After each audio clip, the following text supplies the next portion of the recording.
Bayangkan sebuah masa ketika dunia dipenuhi oleh kerajaan-kerajaan megah yang berdiri angkuh dengan tembok kokoh dan istana yang menjulang tinggi. Mereka percaya diri pada kejayaan dan kemakmurannya sampai akhirnya satu demi satu mereka berlutut di hadapan seorang pria. Namanya bergema seperti gemuruh badai di padang rumput Asia, menembus lembah, gunung hingga samudra, membawa ketakutan ke setiap sudut bumi. Setiap bisikan namanya menjadi doa sekaligus kutukan. Dialah Genghis Khan. Ia datang dengan pasukan berkuda yang bergerak secepat angin, melintasi ribuan kilometer tanpa henti, meninggalkan tanah-tanah yang porak-poranda. Kota-kota yang dahulu makmur berubah menjadi lautan api, tembok-tembok runtuh, sungai dipenuhi mayat, dan langit dipenuhi asap hitam. Peradaban yang dibangun selama ratusan tahun seketika lenyap hanya dalam hitungan hari. Genghis Khan bukan sekadar penakluk. Ia adalah badai yang menghancurkan, bayangan yang tak bisa dihindari, dan simbol kebengisan yang menelan jutaan jiwa. Taktiknya yang brilian dan tangannya penuh dengan berlumuran darah. Sejarawan mencatat bahwa langkah kakinya meninggalkan jejak merah yang membentang dari timur jauh hingga ke Eropa. Hari ini kita akan menelusuri sisi tergelap dari ambisi Genghis Khan, bagaimana ia menjadikan kekejaman sebagai alat dan teror sebagai senjata.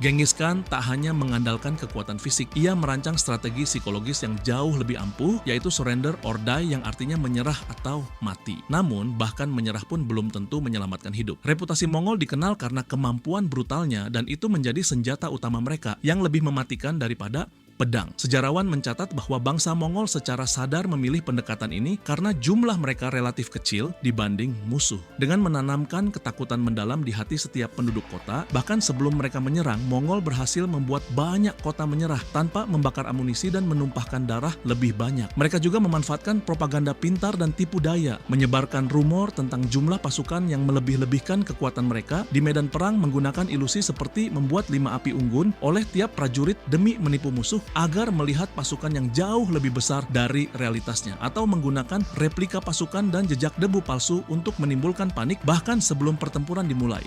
Semua itu bagian dari taktik psikologis yang dipakai secara sistematis. Sejarawan Thomas Barfield menjelaskan bahwa Mongol sangat sadar akan keterbatasan jumlah pasukan mereka dan dengan lihai menjadikan teror sebagai alat utama untuk meredam perlawanan. Mereka tahu siapa yang menyerah adalah yang menang, bahwa sarana psikologis bisa mengalahkan benteng kuat sekalipun.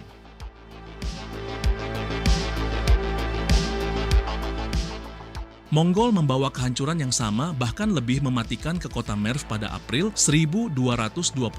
Kota Merv adalah pusat pengetahuan, budaya, dan perdagangan di Khores, bahkan disebut sebagai salah satu kota terbesar di dunia saat itu. Pasukan Tolui, yaitu putra Genghis Khan, memimpin pengepungan cepat terhadap kota ini. Penyerahan terjadi dalam waktu kurang dari seminggu, tapi harapan untuk selamat ternyata berubah menjadi teror yang direncanakan. Menurut sejarawan Arab Ibn al-Athir, kejadian itu begitu tragis hingga membuat orang meringis saat menceritakannya. Mereka memerintahkan agar semua penduduk seperti pria, wanita, dan anak-anak dieksekusi, lalu kota dibakar. Makam Sultan Sanjar juga digali oleh pasukan Mongol. Setelah itu jenazah dihitung sekitar 700.000 mayat ditemukan. Sementara sang sejarawan Persia, Juvaini, memperkirakan jumlah korban mencapai lebih dari 1.300.000 jiwa. Ia bahkan menyebut bahwa setiap prajurit Mongol diberikan tugas mengeksekusi 300 sampai 400 orang secara sistematis.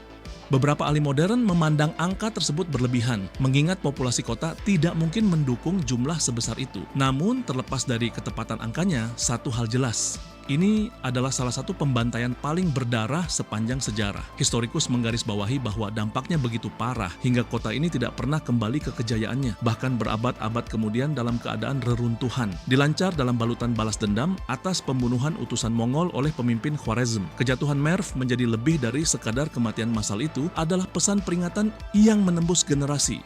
Siapapun yang membangkang akan dihancurkan tanpa ampun.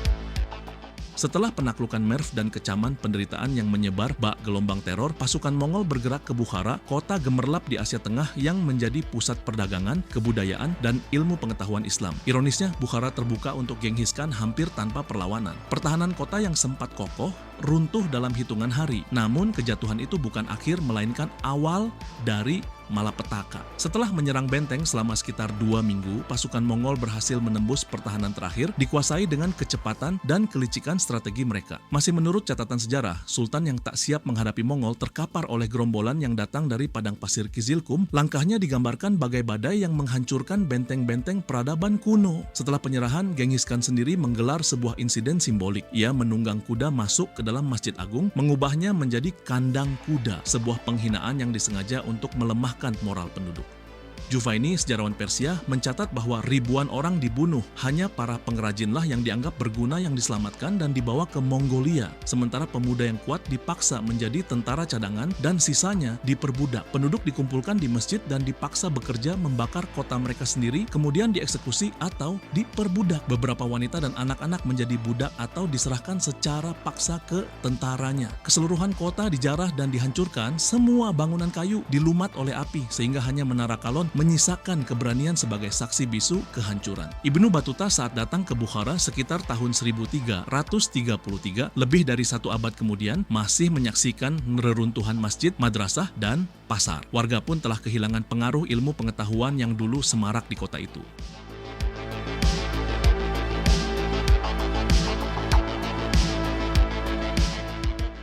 Setelah kehancuran Bukhara, pasukan Mongol menyasar ke kota Gurganj. Dulunya adalah pusat perdagangan megah dan permata di Asia Tengah. Letaknya berada di delta sungai Amu Darya, membuat pengepungan menjadi tantangan berat bagi Mongol. Tapi Mongol menanggapi dengan brutalitas dan penuh taktis. Mereka memotong batang pohon murbei, direndam agar keras, lalu digunakan sebagai bidikan penghancur dan artileri improvisasi perang steppe dalam medan kota yang sangat sulit. Saat kota jatuh, kehancuran benar-benar menyapu bersih. Dalam serangan akhir, ribuan penduduk dipaksa turun ke parit dan mayat-mayat mereka menumpuk hingga menjadi pijakan bagi pasukan Mongol untuk menyerbu benteng. Sungai Amu Darya di dekatnya mengering berubah warna, seolah menampung darah ribuan korban. Kemudian Mongol menghancurkan bendungan, menyebabkan banjir hebat yang menenggelamkan Gurganj. Tinggal sekitar 100.000 orang yang diselamatkan dan itu pun dalam kondisi dikuasai. Lalu artisans dikirim ke Mongolia, sementara perempuan dan anak-anak diperbudak, sisanya dibantai brutal. Sejarawan Juvaini bahkan mencatat bahwa 24 warga Gurganj dieksekusi oleh tiap tentara Mongol, menciptakan angka korban massal lebih dari 1 juta jiwa. Walaupun kemungkinan ini dilebih-lebihkan, intensitas kekejamannya tetap jelas.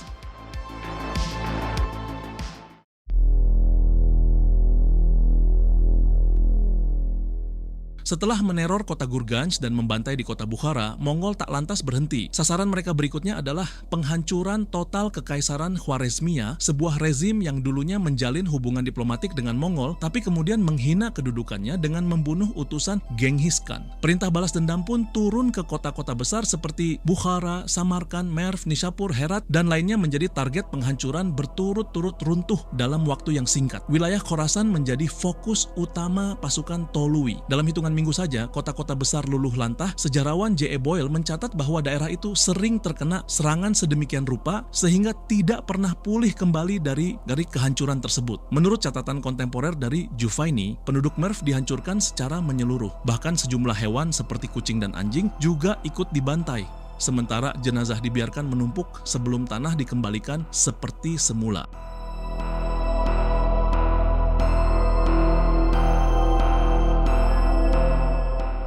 Bukan hanya kekejaman fisik, aspek demografis juga menyajikan pemandangan mengerikan. Sebelum invasi dimulai, populasi Kekaisaran Khwarezmia diperkirakan sekitar 5 juta jiwa. Setelah pengaruh Mongol, sebagian besar kota kehilangan mayoritas penduduknya, dengan populasi yang menyusut drastis di beberapa wilayah hingga 90%. Para sejarawan modern menekankan bahwa angka resmi di laporan Juvaini kemungkinan dilebih-lebihkan, namun tetap menggambarkan skala bencana yang dahsyat dan trauma demografis yang mendalam. Bahkan ketika kota-kota seperti Merv dibangun kembali, mereka tak pernah kembali merebut kejayaan masa lalu. Dampak sosialnya pun terasa berabad-abad kemudian, dan kerusakan ekonomi, pemusnahan jejaring budaya, dan pergeseran demografis yang membuka peluang bagi kebangkitan populasi nomadik yang sebelumnya minoritas. Sejarawan menyebut bahwa sisa-sisa infrastruktur kekaisaran bubar dan daerah yang dulu makmur berubah menjadi zona traumatis dan tergedam dalam sejarah.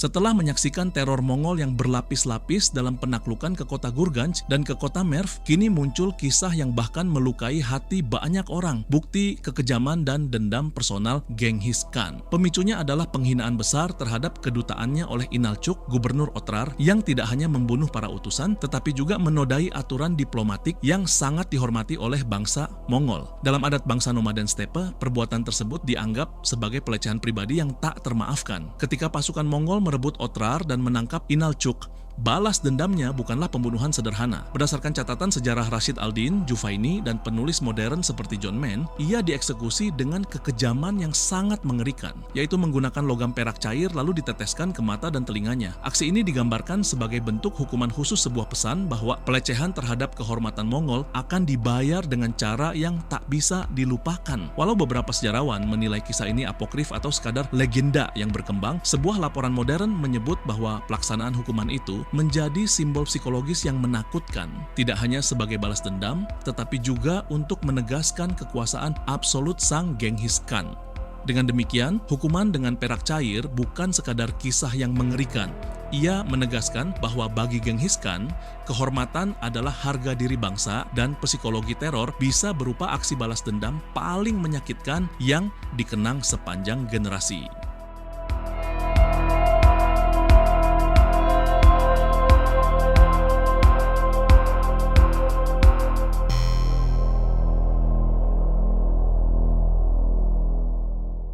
Genghis Khan melanjutkan kampanye penghapusan yang lebih sistematis terhadap suku Naiman. Pada tahun 1204, Genghis Khan menghadapi suku Naiman, salah satu musuh terbesarnya dalam upayanya menyatukan bangsa Mongol. Dalam pertempuran Cakir Maut, pasukan Mongol berhasil mengalahkan suku Naiman meski jumlah mereka jauh lebih sedikit. Pemimpin mereka, Tayang Khan, tewas di medan perang, sementara banyak pengikutnya menyerah atau melarikan diri. Setelah kekalahan itu, kubu Naiman hancur secara struktural. Sisa pasukan dan pemimpin yang masih hidup termasuk Kuchluk, putra Tayang, melarikan diri ke wilayah barat, termasuk Karachitai, sebelum akhirnya diburu dan dihukum oleh Mongol. Sementara tak ada catatan eksplisit bahwa seluruh laki-laki di atas usia tertentu dibunuh secara sistematis, kekalahan total ini dilanjutkan dengan pelarian, penindasan, maupun penyerapan ke dalam kekaisaran Mongol. Berarti suku Naiman tak lagi boleh bangkit. Meski tidak tercuit sebagai genosida dalam arti modern, kehancuran mereka merupakan bagian dari pemusnahan struktural yang bertujuan menghilangkan kemungkinan ancaman penerus.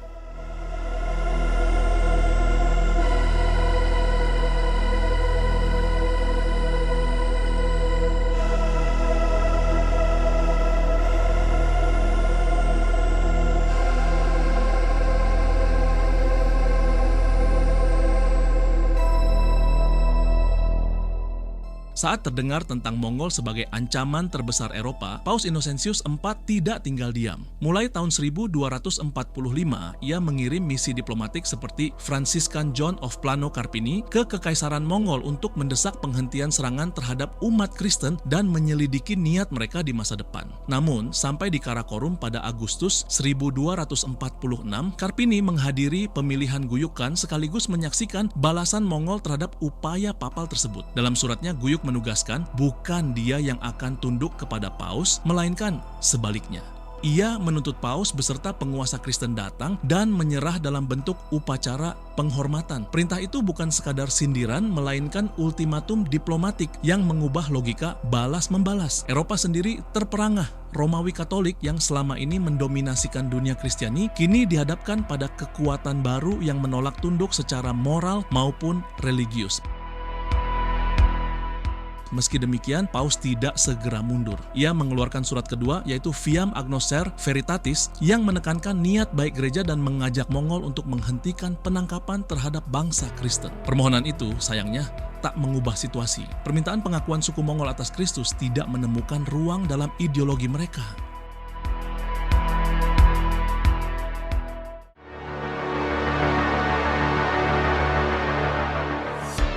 Kita kini memasuki ranah representasi simbolik dalam sejarah. Bagaimana Barat, terutama selama abad pencerahan, membentuk citra Genghis Khan sebagai tiran paling destruktif dan merusak. Di salah satu drama paling terkenal karya Voltaire yang berjudul The Orphan of China, Genghis Khan ditampilkan sebagai sosok kasar. Voltaire mencerminkan citra barbar Barat terhadap Mongol, penguasa yang tak mengakui seni, hukum, dan peradaban, melainkan menghancurkannya atas dasar ketidaktahuan dan kebencian ideologis.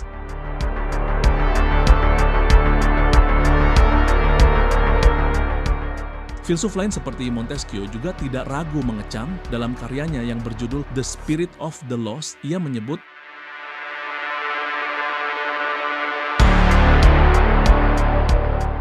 ini menggambarkan narasi laten yang berkembang. Mongol diwacanakan sebagai simbol kebrutalan yang tak memiliki moralitas. Penggambaran yang lebih ilmiah dan grotesk datang dari pemikir seperti Kuhn de Buffon yang dalam ensiklopedia sejarah alamnya menyebut Mongol sebagai penjara tanpa agama dan moralitas dengan ciri fisik menyimpang dan tak menarik. Narasi ini tersebar luas di Eropa kala itu sebagai bagian dari rasialisme ilmiah era pencerahan akhir. Narasi ini bukan hanya soal distorsi sejarah, tapi juga tentang polarisasi budaya dan politik. Voltaire misalnya menggunakan sosok Khan sebagai alegori untuk mengkritik absolutisme Prancis secara terselubung, sebuah strategi populer di antara filsuf Enlightenment yang enggan menyerang penguasa secara langsung.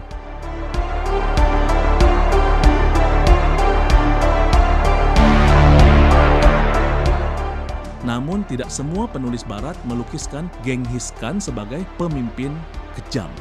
Geoffrey Chaucer misalnya dalam The Squire's Tale pada abad ke-14 menuliskan Genghis Khan sebagai penguasa yang dihormati, mengesankan sosok yang agung dan berwibawa, menandai pergeseran estetika dan perspektif antara era keabadian medieval dan era kebencian Enlightenment. Singkatnya, citra Genghis Khan di Barat dibentuk oleh kombinasi bias budaya, rasial, dan motivasi politik pada abad ke-18. Data konkret mengenai kekejaman nyata sering dikaburkan atau digunakan sebagai stempel tirani barbar, bukti bahwa interpretasi sejarah sangat dipengaruhi oleh konteks budaya dan ideologi penulisnya.